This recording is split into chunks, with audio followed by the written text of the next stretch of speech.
Hello and welcome everyone. तो कैसे हैं सब? आशा करती हूँ सब ठीक होंगे, स्वस्थ होंगे और खुश होंगे। तो आज है तीज, तो अब मैं पूजा पाठ की शुरुआत करने वाली हूँ। तो सबसे पहले यहाँ पे मैं तैयार हो गई हूँ। तो ये वाली साड़ी मैंने डाली है और पूरे अच्छे तरीके से मैं रेडी हो गई हूँ।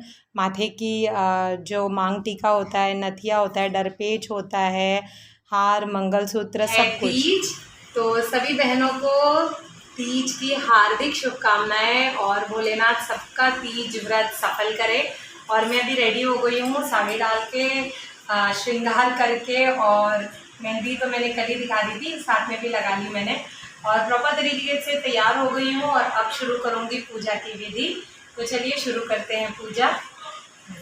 और यहाँ पर मैंने अपने शादी वाली जो चुनरी है वो ओढ़ रखी है, क्योंकि ये शुभ माना जाता है। कोई भी पूजा पाठ में ये वाला चुनरी मैं निकाल लेती हूँ। और सबसे पहले मैं क्या करूँगी, तो जितना भी प्रसाद और जो भी मुझे चढ़ाना है उस पर मैं गंगा जल छिड़क लूँगी, और अपने ऊपर भी छिड़कूँगी, घर में भी छिड़कूँगी, यानी बच्चों पर, सब पर, जितने लोग हैं सब पे मैंने गंगा जल छिड़क लिया है। इससे क्या होता है, हमारी चीज़ें सारी कुछ शुद्ध हो जाती है। और उसके बाद अब मैं मिट्टी के भोलेनाथ और पार्वती मैया बनाऊंगी। तो यहाँ पे मैंने मिट्टी के भोलेनाथ बना लिया है और अब बनाऊंगी मैं पार्वती माता। तो दोनों को मैंने मंदिर में स्थापित कर दिया है। और यहाँ पे मैंने ना पीतल वाले थाली में रखा हुआ है माता रानी को और भोलेनाथ को। और अब कुमकुम चंदन लगा दूंगी मैं। और उसके बाद यहाँ पर मैंने फ़ोटो भी ले रखी है भोलेनाथ, पार्वती मैया, गणेश जी की। तो फ़ोटो भी स्थापित कर दे रही हूँ मैं। और उसके बाद मैं फ़ोटो में भी कुमकुम चंदन सारा कुछ लगा लूँगी। और तीज का व्रत जो होता है ना, ये बिल्कुल निर्जल व्रत होता है। इसमें ना खाना होता है ना पीना होता है। पूरे 24 घंटे नेक्स्ट डे हम पारण करते हैं। और शाम को ये पूजा पाठ की विधि मैं शुरू कर रही हूँ। और उसके बाद यहाँ पे मैं फूलों की माला चढ़ाऊँगी भगवान जी को।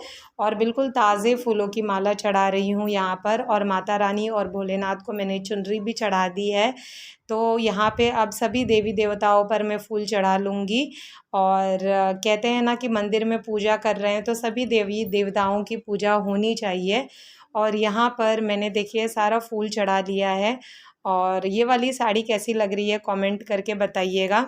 और उसके बाद यहाँ पर मैं श्रृंगार का सामान चढ़ा रही हूँ माता रानी। और उसके बाद जो घर में बना हुआ प्रसाद है और जो फल फ्रूट है, ये सारी चीज़ें चढ़ाई जाती है। तो मैं यहाँ पे फल फ्रूट जो भी बाज़ार से लेकर आए थे, ये वो सारा कुछ माता रानी को, भगवान जी को, भोलेनाथ को भोग लगा रही हूँ, दे रही हूँ, चढ़ा रही हूँ। और उसके बाद घर में मैंने पूड़ी हलवा बनाया था। आज के दिन कुछ ना कुछ प्रसाद बनाना अच्छा होता है घर में। तो बस घर में पूड़ी हलवा बनाया था, वो भी मैंने चढ़ा दिया है। और अब मैं यहाँ पे कलश स्थापित करूँगी। तो उसके लिए सबसे पहले मैंने अक्षत यहाँ पे रख दिया है। और थोड़ा सा अक्षत को फैला लूँगी, ताकि जो कलश में उस पर रखूँगी ना, तो उसका बैलेंस ख़राब ना हो। और ये शुभ भी माना जाता है, जब भी हम कलश स्थापना करते हैं तो उसके नीचे अक्षत रखा जाता है। और यहाँ मैंने ना लहठी पहनी हुई है, क्योंकि हमारे साइड में लहठी जो है ये शुभ माना जाता है।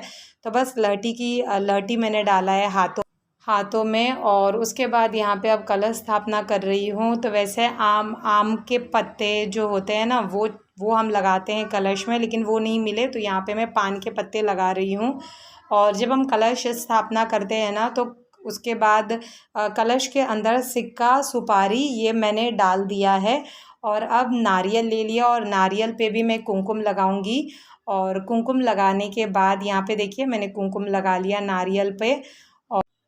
और अब मैं कलावा बांध लूँगी नारियल पर। और कलावा बांधा जाता है जब भी हम कलश स्थापना करते हैं, तो नारियल को ऐसे ही नहीं रखा जाता कलश पे। तो यहाँ पे मैंने कलावा बांध लिया है नारियल पर। और उसके बाद अब मैं हाथ जोड़कर भगवान जी से प्रार्थना कर रही हूँ। और यहाँ पे अब दीप भी जल गया मेरा। और ये वाला दीप जो है ना, ये पूरी रात जलेगा। नेक्स्ट मॉर्निंग जब मैं पारण करूँगी तब तक ये दीप जलता रहता है। और अब धूप, अगरबत्ती, इन सब सुगंधित द्रव्यों से भगवान जी को प्रसन्न कर रही हूँ। तो बस यहाँ पे सब कुछ मैंने अच्छी तरीके से अरेंज कर लिया है। भगवान जी को जो चढ़ाना था सब चढ़ा दिया है। और कलश पे भी हम कुमकुम करते हैं। तो सारा कुछ चढ़ाने के बाद अब भगवान जी की आरती कर रही हूँ। और सबसे पहले मैं गणेश जी की आरती कह रही हूँ, क्योंकि जब भी हम कोई भी पूजा पाठ शुरू करते हैं तो सबसे पहले गणेश जी की आरती की जाती है, क्योंकि उसके बाद ही हमारा कोई भी दूसरा पूजा शुरू होता है। और अब मैं यहाँ पे हरतालिका तीज की कथा पढ़ रही हूँ और सुन रही हूँ, और बिल्कुल एकाग्र मन से शांति के साथ ये कथा पढ़ा जाता है। और कथा होने के बाद आरती कर लूँगी और इसी के साथ पूजा हो गया संपन्न। और कल फिर करूँगी मैं पारण। और अगर आप व्लॉग अच्छा लगा है तो लाइक शेयर एंड सब्सक्राइब कर दीजिएगा। फिर मिलूँगी नेक्स्ट व्लॉग में।